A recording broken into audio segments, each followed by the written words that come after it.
S'il n'y avait pas eu le pay-per-view Stardom de ce samedi matin, j'aurais très certainement dit que cet épisode de SmackDown qu'on va couvrir était très certainement le meilleur show de cette semaine. Peut-être même de ce mois de juin. Mais que voulez-vous? Il y avait Stardom. Mais on va parler de ce gros bordel qu'il y a eu à Chicago dans un show particulièrement mémorable. Mon conseil, si c'est pas déjà fait, c'est pour ça que je sors la vidéo seulement qu'aujourd'hui, allez voir SmackDown par pitié parce qu'il s'en est passé des choses. Voici ce qui s'est passé dans la nuit du vendredi 21 au samedi 22 juin 2024. Depuis la Allstate Arena de Rosemount dans l'Illinois, on va faire plus simple, on était à Chicago. Et qui dit Chicago comme ça avait été annoncé, dit bien évidemment CM Punk. Véritable attraction du soir, il avait dit en conférence de presse qu'il allait se prononcer quant à sa condition physique et sur le fait qu'il soit clear médicalement pour faire un retour dans le ring, parce que depuis le Royal Rumble, le seul combat qu'il a fait à la WWE depuis son retour il y a déjà 9 mois, on n'a toujours pas vu CM Punk dans le ring. Il y a un programme avec Drew McIntyre, mais le problème c'est que Drew McIntyre, comme on nous l'a remontré au début de l'épisode, lundi dernier à Monday Night Raw, il a décidé d'abandonner, et ça c'est suite à ce qui s'est passé à Clash at the Castle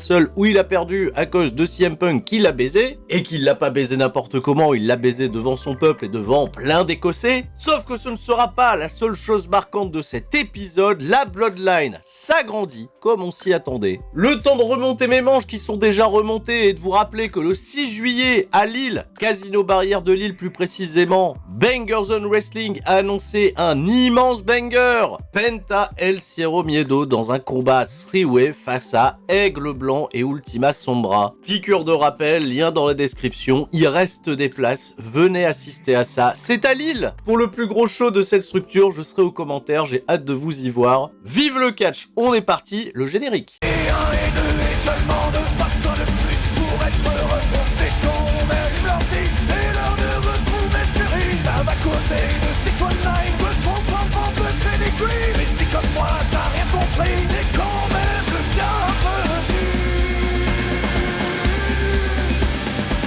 C'est ça le catch, de la passion et du fun.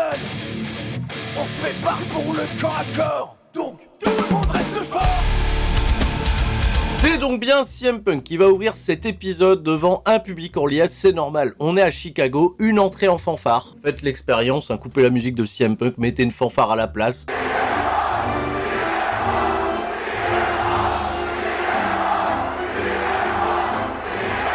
Une arrivée de Rockstar, ça prend son temps, ça tape dans les mains. CM Punk, en plus d'être à la maison, est l'homme le plus heureux du monde, puisque ses premiers mots vont être à l'attention de Drew McIntyre. T'as voulu me baiser, je t'ai baisé en retour. Conséquence à ça, j'ai même mis fin à ta carrière. T'avais prié très fort pour que moi je me blesse, mais moi j'ai mis fin à ta carrière. CM Punk, s'il avait pas été straight edge, il aurait sorti le champagne. Et pourtant, Drew McIntyre l'avait mis en garde, son entourage l'avait mis en garde. Si jamais tu vas en Écosse, si tu viens intervenir dans le match, on va retrouver ta tête au bout d'une pique. Il a dit finalement j'ai fait ce que j'avais à faire. Est-ce que ça a posé un problème à quelqu'un? Évidemment le public de Chicago il va lui répondre non, parce que c'est la véritable injustice de cette histoire. Le peuple écossais qui s'est fait baiser, j'ai dit beaucoup de fois baiser jusqu'à présent, mais bien sûr il se fera plus entendre, et CM Punk de ce fait il jubile tellement que il va se faire interrompre par Paul Heyman. Paul Heyman, les retrouvailles avec CM Punk, on l'attendait. Paul Heyman s'excuse auprès de CM Punk, il s'excuse également auprès du public de Chicago, mais vous comprenez, CM Punk il était à côté de mes enfants lors de mon intronisation au Hall of Fame, grande histoire entre nous. CM Punk il va l'autoriser à rentrer dans le ring, et là tout de suite qu'est-ce qu'on a? On a un câlin, ça fait du bien un câlin. Pour Paul Heyman ça lui fait vraiment du bien, parce que ces dernières semaines on comprend la pression qu'il subit de la part de Solo Sikoa, de la part de la Bloodline. Le chef tribal lui manque, il est pas bien, mais il est surtout venu pour adresser une requête à CM Punk. Mec, je t'en prie, je t'en supplie, il va falloir que tu quittes le ring, que tu quittes cette arène, que tu quittes Chicago. Je suis vraiment désolé Chicago, parce que Solo Sikoa, il est pas content que tu sois une plus grosse star que lui à Chicago, donc il faut pas que tu restes, sinon la Bloodline va s'en mêler. Je te le demande pour toi, pour ta sécurité, s'il te plaît CM Punk. Alors CM Punk il est perplexe, il en est presque pantois, pourtant les retrouvailles elles semblaient bien se passer. Et puis il nous a toujours pas dit s'il était clear médicalement, on était venu pour ça à la base.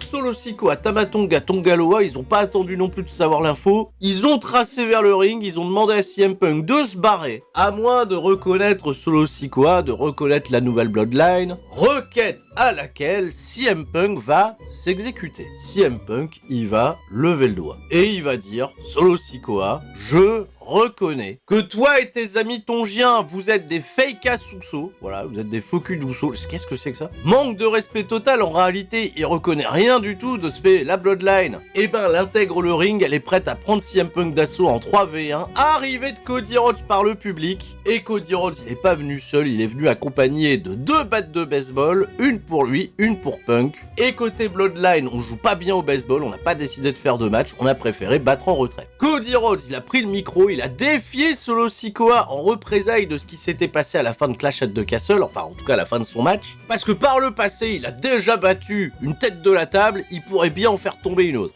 Oh, alors, eh ben ça va être accepté. Ce soir, dans le main event, Solo Sikoa contre Cody Rhodes, le titre n'est bien évidemment pas mis en jeu. Avec tout ça, on sait toujours pas si CM Punk il est clear médicalement. Bon, l'épisode n'est pas terminé. Bianca Belair, backstage, se prépare pour un combat qualificatif au Money in the Bank féminin. Elle est encouragée à juste titre par sa partenaire Jade Cargill. Les anciennes championnes du monde par équipe se relanceront-elles dans cette compétition du Money in the Bank, puisque Jade Cargill participera aussi à un match qualificatif la semaine prochaine. Bianca Belair fait son entrée, on est parti à la pub, retour de pub, on revient pas tout de suite sur le combat. D'abord c'est Cody Rhodes backstage, et j'ai oublié de préciser un truc dans le segment d'avant. Paul Heyman, il a dit à CM Punk, t'as vu, il y a un gros service de sécurité qui est présent ce soir à SmackDown, mais c'est pas pour la Bloodline, c'est pas pour les empêcher de faire leurs attaques. Il y a un service de sécurité qui est très présent à cause des Wyatt. Les Wyatt. Ah oui, les Wyatt, heureusement qu'on en parle d'ailleurs, bien, souci du détail. Ils ont décimé une Gorilla Position lundi à Monday Night Raw, gros service de sécurité, et même dans les coulisses. Il y a des mecs postés à toutes les entrées, alors ce soir, attention, il y aura pas de vague. Un SmackDown sous haute surveillance, et même en arrière-plan, on voit quand même le signe de Pluton, là, des Wyatt, de la Wyatt Six, là, tu sais. Allez pas faire les cons dans les deux shows. Bon, Cody Rhodes, qui remonte le couloir, il est accosté par Randy Orton et Kevin Owens. Dis, c'est chaud quand même, t'as accepté un combat comme Solo Sikoa, les Tongiens risquent de s'en mêler, est-ce que tu veux pas qu'on fasse le backup? Cody Rhodes lui dit t'inquiète, vous avez tous les deux des matchs qualificatifs pour le Money in the Bank. Owens s'y dit la Bloodline elle a toujours un plan derrière la tête, et bah Cody Rhodes, figurez-vous que lui aussi il a un plan. Ah bon, bah on verra quel est le plan. Ça y est, on est dans le ring. Bianca Belair, elle a fini d'attendre les entrées de Chelsea Green et de Michin Miaim. Bon, je dis on attend les entrées, on les a même pas vues, le match commence tout de suite. 7 minutes d'action avec une Chelsea Green qui rayonne à chaque fois qu'elle se retrouve en mauvaise posture. Elle est quand même le gros ajout comédie de cette WWE, mais derrière, en plus de ça, elle assure parce qu'elle prend des sacrés bumps. Michin, elle était pas loin de créer la sensation, puisqu'elle s'était débarrassée de Bianca Belair, elle a porté son Styles Clash à Chelsea Green. C'était pas évident à dire. Pour un compte de 1, pour un compte de 2, et intervention in extremis de Bianca Belair, tout est à refaire. Une chouette séquence entre Michin et Bianca qui va se terminer par le KOD. Bianca Belair va se qualifier, pas du tout. Jarté à l'extérieur du ring par Chelsea Green qui va voler le tomber en opportuniste et remporter la rencontre. Je suis très content de cette victoire de Chelsea Green qui est plutôt méritée, qui va la remercier de tout ce qu'elle a apporté à cette division féminine ces derniers temps, assez bas dans la carte on l'avoue. Et je suis pas mécontent non plus qu'on ait des combats qualificatifs en triple threat parce qu'on va pas remercier le meilleur, on va tout simplement remercier le plus opportuniste. Je rappelle quand même, Money in the Bank c'est pas nouveau, c'est quand même la stipulation et la récompense du plus gros opportuniste. Bayley backstage avec un service de sécurité, on plaisante pas. Elle a regardé le match, elle a un peu amusé de voir que Chelsea Green l'avait remporté, elle se dit bon bah ça va, je suis pas trop inquiété. Et il y a Blair Davenport qui est arrivée. Blair Davenport, elle nous révèle que elle aussi elle sera dans un combat qualificatif la semaine prochaine. Mais en garde ta pote Naomi parce que elle et moi on a des comptes à régler. Et évidemment Blair Davenport, même si on l'a toujours pas vu catcher à SmackDown, bah elle se positionne, elle essaye de faire de son mieux. Va-t-elle se qualifier? C'est autre chose. Et après ça, on est reparti dans le vestiaire de la Bloodline, où Solo Sikoa, il a engueulé Paul Heyman. Parce que tout à l'heure, j'ai oublié de le dire, ça aussi, quand Solo Sikoa, il est arrivé au ring avec Tama Tonga et Tonga Loa, Paul Heyman, il a dit à CM Punk, prends-moi avec toi. Viens, fuyons ensemble. Viens, embarque, je veux plus rester avec lui, viens. Et c'est pas tombé dans l'oreille d'un sourd, ça Solo Sikoa, il a pas trop apprécié, donc il rappelle quand même à Paul Heyman ses obligations en tant que conseiller de la tête de la table. Va t'assurer que ce soir, il n'y ait pas de Kevin Owens, il n'y ait pas de Randy Orton, qu'il n'y ait pas de bullshit là. Et pour ce que t'as dit tout à l'heure, on s'en reparlera. Moi aussi j'ai des trucs à dire. Ouh là là.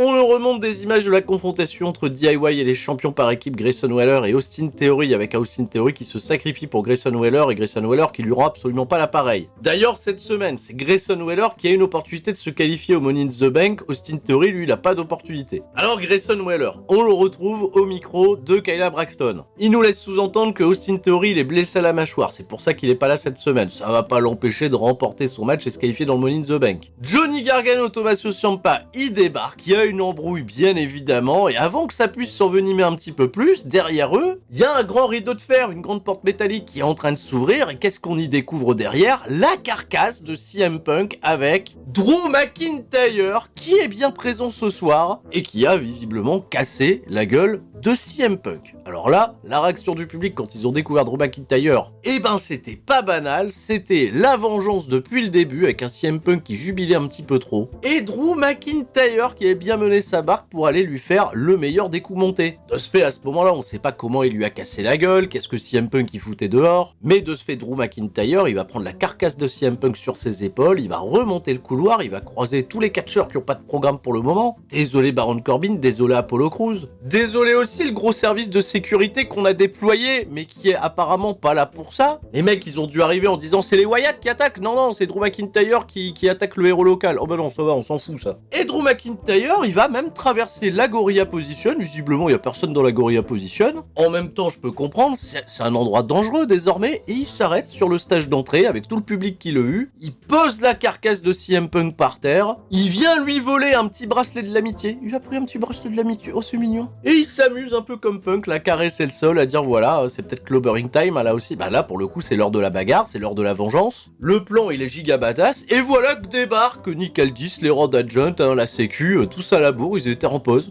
cafette. Alors ça va, pas de problème, les Wyatt, ils attaquent pas. Bon non, il y a Drew McIntyre. Comment ça, il y a Drew McIntyre? On est à la bourre. McIntyre, il va donc se faire chasser de l'arène. CM Punk, il a été évacué en ambulance. Rien ne va plus. La storyline continue de grimper en intensité, c'était plutôt bien joué. Les deux personnes ont chacune une défaite à domicile. Bon, alors celle de Drew McIntyre, je la trouve quand même plus sévère. Et CM Punk, bah de ce fait, on sait pas s'il est clair médicalement. Si ça se trouve, il l'était, mais là, depuis l'assaut, je pense qu'il l'est plus véritablement. Non, bah on attendra, hein.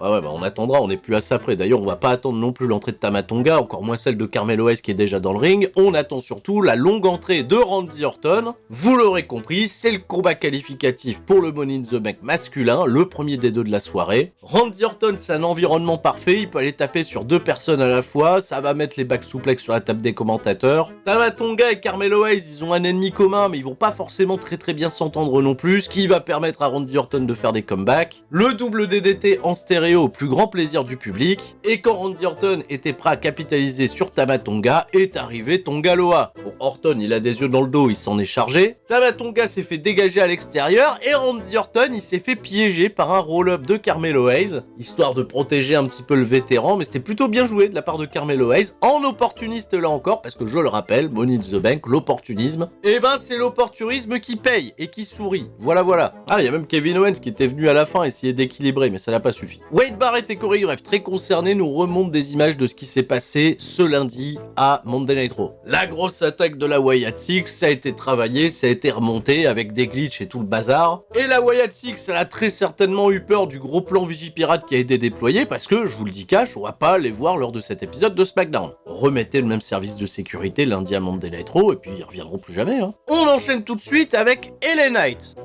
Qui lui cette semaine est présent à Chicago parce que Logan Paul lui a donné rendez-vous pour sceller une bonne fois pour toutes un potentiel affrontement entre les deux autour du championnat des États-Unis. Alors, LA Knight, il est là, il attend Logan Paul, il s'impatiente un petit peu, il m'a dit de venir, il vient pas. Je sais qu'on s'affronte la semaine prochaine parce que oui, sachez une chose, il s'affronte la semaine prochaine dans un combat qualificatif au Money in the Bank aux côtés de Santos Escobar et donc c'est Santos Escobar qui va venir, qui va tenter de prendre un petit peu avantage sur cette situation en disant LA Knight, t'es trop occupé avec ton copain Logan Paul, alors que le vrai danger, c'est Bibi. oui, c'est moi. Et LA Knight, il en a rien à foutre de Santos Escobar. À chaque fois qu'il l'a affronté, il l'a battu, il l'emmerde. Alors Santos Escobar, il est pas content qu'on lui manque de respect, ça part en bagarre, ça part à l'avantage surtout de LA Knight. Mais LA Knight, patrouillé, hein, parce que Logan Paul, il a pris par surprise, il lui a foutu sa droite chanceuse. Et puis je peux vous dire que sa droite, elle a fait du bruit, hein, parce qu'il a sorti son téléphone portable 817 décibels. Hein. Ah ouais, ah oui, ça rigole pas. D'ailleurs, on en a pas parlé, mais les décibels, c'était uniquement en Europe, là. Profitez, la foule de Chicago, elle est chaude, mettez votre compteur de décibels. Au retour de publicité, on a une demi-entrée de Grayson Waller avec un Andrade qui est déjà dans le ring pour attendre Kevin Owens, qui lui, il aura à peine une entrée complète parce qu'il va se faire attaquer par Tabatonga et Tonga Loa, il va finir sur une jambe, il y a Randy Orton qui a fait le save. Kevin Owens, il va dire ok à l'arbitre, je vais quand même faire le combat triple menace, mais il est sur une jambe, donc il galère. Et pourtant, c'est pas mal. Bon, il y a un seul heal dans le combat, mais entre Andrade et Kevin Owens, ça combine plutôt bien. 10 minutes 30 avec le combat le plus recommandé de cet épisode. Pas mal de fraîcheur parce qu'on n'a pas encore beaucoup vu Andrade combiné avec du Owens ou du Grayson Waller, donc c'est plutôt pas mal. Et alors que Kevin Owens, il avait réussi à passer son stunner sur Andrade, il s'est fait tirer à l'extérieur du ring à la dernière minute par Grayson Waller. Grayson, il lui a foutu un DDT à l'extérieur, il est revenu dans le ring pour mettre son finish, il s'est fait contrer à la volée par Andrade et son nouveau finisher, là, dont j'ai oublié le nom, là, l'espèce de neckbreaker. Et Andrade, ah bah voilà, le champion speed, parce que oui, il est champion speed, il n'y a pas au ring avec sa ceinture de champion speed, bah Andrade, il a gagné quelque chose d'important à la WWE, une qualification au combat de l'échelle, Money in the Bank, sans avoir été le plus opportuniste, hein, il a juste été le meilleur. Voilà, là c'est que quand ça m'arrange. Andrade, Carmelo et Jey Uso sont donc les premiers qualifiés au Money in the Bank, il y aura encore 3 combats qualificatifs la semaine prochaine, c'est vrai que ça va arriver vite. On nous remonte des images de la victoire de Cody Rhodes contre AJ Styles à Clash at the Castle, où AJ Styles, il a pris cher, il a prononcé les mots I quit, mais ça n'a pas empêché Cody Rhodes de lui mettre un grand coup d'escalier dans la tronche derrière. De ce fait, AJ Styles, vous l'aurez compris, hein, il est pas là cette semaine. Pas dit d'ailleurs qu'on le revoit dans la route de Money in the Bank, hein, surtout qu'il a un combat annoncé au Japon, je le rappelle, le 13 juillet contre Naomichi Marufuji. Cody Rhodes, il est en coulisses, il remonte le couloir parce que dans un instant, il affronte Solo Sikoa. Et oui, c'est déjà le main event, mais pas tout de suite. D'abord, une confrontation qu'on attendait tous entre Michin et Tiffany Stratton, qui ne vont d'ailleurs pas s'affronter la semaine prochaine dans un combat qualificatif au Money in the Bank, mais la confrontation elle a surtout lieu parce que, bah oui, Michin Miyahim, elle s'est fait coûter son opportunité de battre Nia Jax par Tiffany Stratton la semaine dernière et que Nia Jax, elle s'est pointée pour casser une fois de plus la gueule à Michin Miyahim. Et apparemment, la petite association Tiffany Stratton-Nia Jax, elle semble exister, elle semble être vraie. Kayla Braxton, très important, elle était devant le gros rideau de fer qu'on avait vu tout à l'heure avec toujours le même service de sécurité qui sert à rien, qui l'a que pour les Wyatt. T'as vu le nombre d'agressions dans les coulisses et pendant les matchs, évidemment qu'ils sont pas là pour autre chose. Kayla Braxton, elle nous précise que CM Punk, il est pas du tout en état de revenir ce soir et qu'il va être évalué par des médecins à l'hôpital, blablabli, blablabla. Bah oui, bah là on s'attendait pas à le revoir ce soir. Hein. Mais c'est bien parce que ça retire un potentiel babyface qui aurait pu aider Cody Rhodes ce soir dans son combat contre Solo Sikoa. Un même Solo Sikoa qui va se faire alpaguer par Paul Heyman dans la Gorilla Position. Apparemment Paul Heyman, hein, il a bien fait en sorte que les plans soient exécutés ce soir, hein, probablement une intervention des Tongiens si on a bien compris. Il dit quand même à Solo Sikoa que CM Punk c'est quelqu'un d'important pour lui. Ça remonte à bien avant les associations avec le chef tribal Roman Reigns. Ouais mais là attention, Solo Sikoa, je pense que ça l'agace, hein, qu'on appelle toujours Roman Reigns le chef tribal. On l'a bien compris, Solo Sikoa c'est pas lui le chef tribal, lui désormais c'est la nouvelle tête de la table. Mais Solo Sikoa, visiblement il a eu une conversation avec celui que Paul Heyman appelle le chef tribal. Tu veux avoir des nouvelles de Roman Reigns, je voulais pas te le dire, je voulais pas t'attrister, mais c'est terminé. Comment ça c'est terminé? Bah oui, Solo Sikoa il dit à Paul Heyman que Roman Reigns ne reviendra plus jamais. Plus jamais? Attends quoi, il va pas revenir même pour dire bonjour, même pour être intronisé au Hall of Fame? Il reviendra plus jamais? Mon chef tribal, le doigt, il reviendra plus jamais. Évidemment, vous savez ce que ça veut dire, c'est que son retour est imminent. Bon, allez, on est parti au match avec un Paul Heyman qui est particulièrement choqué hein, derrière Solo Sikoa. Il a besoin de s'asseoir, heureusement qu'il y a les escaliers d'acier. Alors Cody Rhodes contre Solo Sikoa, on fait déjà ça maintenant? Bon, on fait pas ça longtemps. Hein.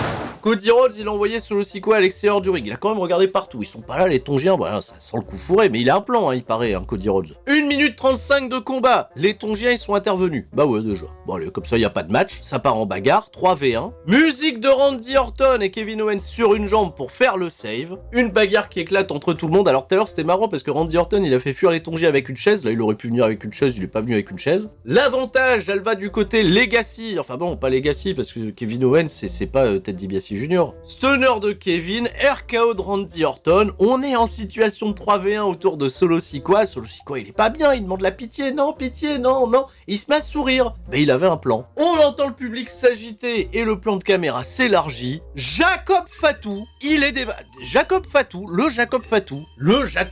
qu'on attendait à la place de Tangaloa à Backlash à Paris, Jacob Fatou, que les commentateurs ont appelé Jacob Fatou, ils l'ont pas appelé Talatonga, ils l'ont pas appelé César Sikoa, parce que ça apparemment ça a été déposé aussi. Jacob Fatou, il a mis à grosse balle à tout le monde. Non mais en fait, lui, le 3v1, lui, ça lui a pas fait peur. Bon, Kevin Owens, il était diminué, Randy Orton, il a été foutu à l'extérieur, et Cody Rhodes, il pensait prendre le dessus un petit instant sur Jacob Fatou, mais ça va pas durer longtemps. Le Jacob, là, il a fait une entrée fracassante, il va même terminer la séquence avec un gros splash de la 3ème corde à travers Cody Rhodes sur la table des commentateurs. On avait su dans les dirt sheets qu'ils voulaient pas faire débuter tout de suite Jacob Fatou, parce qu'ils avaient peur qu'il fasse de l'ombre à Solo Sikoa, parce que Jacob Fatou, vous connaissez Jacob Fatou? Jacob Fatou, c'est quand même un putain de monstre athlétique, il est balèze, le frère. Et il a fait probablement des débuts ultra convaincants, et il rejoint la Bloodline. Et de ce fait, il lève le doigt à la fin avec Solo Sikoa. Et Tamatonga et Tangaloa, il lève le doigt aussi. Et je peux vous dire que Tangaloa, lui, regardait bizarre. Ils vont rester 4 là dans la Bloodline, surtout s'il y a Ikuleo qui arrive encore, ils vont être 5. Moi, je me mets à la place de Tangaloa. Attention, Tangaloa, parce que là, il y a des places qui risquent de coûter cher. Quoi qu'il en soit, renfort de taille. Et une Bloodline 2.0 qui s'agrandit et qui lève le doigt, sauf Paul Heyman qui est choqué. C'est comme ça que se terminera cet épisode de SmackDown. Merci la sécurité qui n'a servi à rien. Si, il n'y a pas eu les Wyatt Six ce soir, donc bravo la sécurité, bravo. Et on se donne rendez-vous la semaine prochaine pour la suite des opérations, la suite des rendez-vous, la suite des programmes, la suite de tout, la suite de la vie. Restez forts et bonne fin de week-end à tous, c'était Sturi. Ciao, bye bye.